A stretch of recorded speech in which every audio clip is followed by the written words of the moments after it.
Bonjour à tous, nous sommes le vendredi 22 septembre.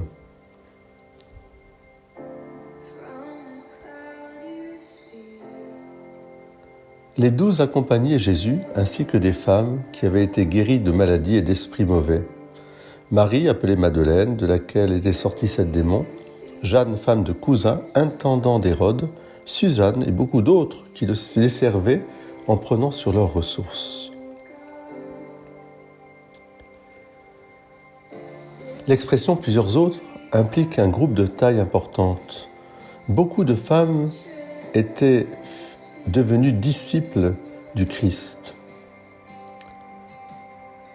En ce jour de la crèche à la croix, et de la croix à la résurrection, et de la résurrection à la Pentecôte, je voudrais que nous prenions en compte vraiment l'essor du christianisme à travers le rôle des femmes, les remercier, les bénir, en ce jour où nous allons accueillir aussi à Marseille le pape François.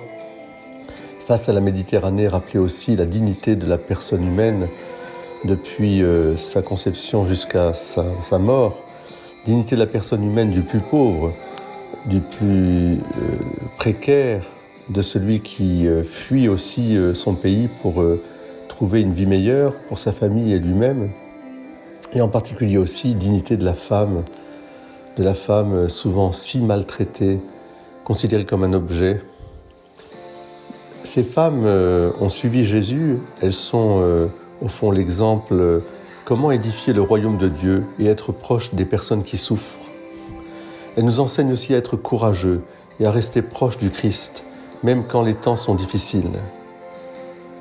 Et la chose sans doute la plus importante, c'est qu'elle nous enseigne que grâce au Christ, nous pouvons quitter les ténèbres et entrer dans la lumière. Ces femmes qui ont suivi Jésus n'étaient pas passives, loin de là. Au contraire, elles l'ont soutenu activement, pas seulement matériellement, mais par cette présence cordiale, chaleureuse, aimante, par cette prière incessante. Jeanne, expressément décrite comme étant mariée à l'intendant d'Hérode, indique que son mari occupait un poste d'autorité pour Hérode Antipas, roi et gouverneur de Galilée. Et dans le sillage du Christ en Galilée, ces femmes ont probablement entendu un grand nombre de ses sermons, écouté ses paraboles, été témoins des miracles. Et elles ont été fidèles à cette parole. Elles l'ont transmise, elles l'ont diffusée, elles l'ont fait rayonner. Le christianisme a pris toute sa source dans une femme, Notre-Dame, Marie, et il était normal aussi que cette source de vie, cette naissance, cette renaissance, ce don de la vie, soit aussi propagé par ces femmes admirables qui ont accompagné les apôtres et qui ont su même être apôtres des apôtres.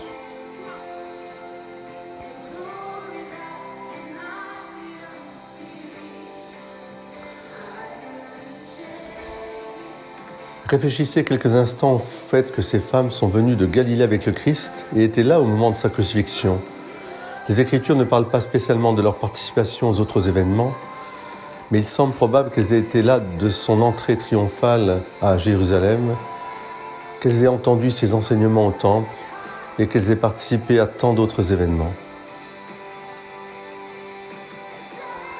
Luc rapporte que ce groupe de femmes était présent au lieu appelé Crâne.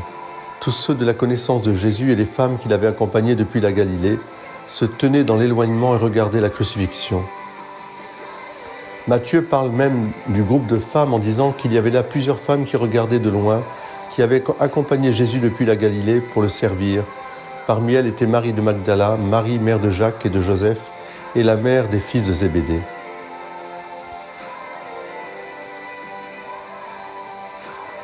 Ces femmes sont l'exemple du courage. Nous les aimons et nous les remercions. Nous demandons à ces femmes et ces saintes femmes de nous donner le courage d'être témoins du Christ crucifié, mort et ressuscité, d'être apôtres, missionnaires de la joie de l'Évangile. de porter aussi l'amour et la miséricorde infinie. Soyez bénis, que ce jour, vendredi, nous puissions vous honorer et vous bénir, vous toutes, femmes, religieuses, mères de famille, consacrées, soyez bénis. Amen.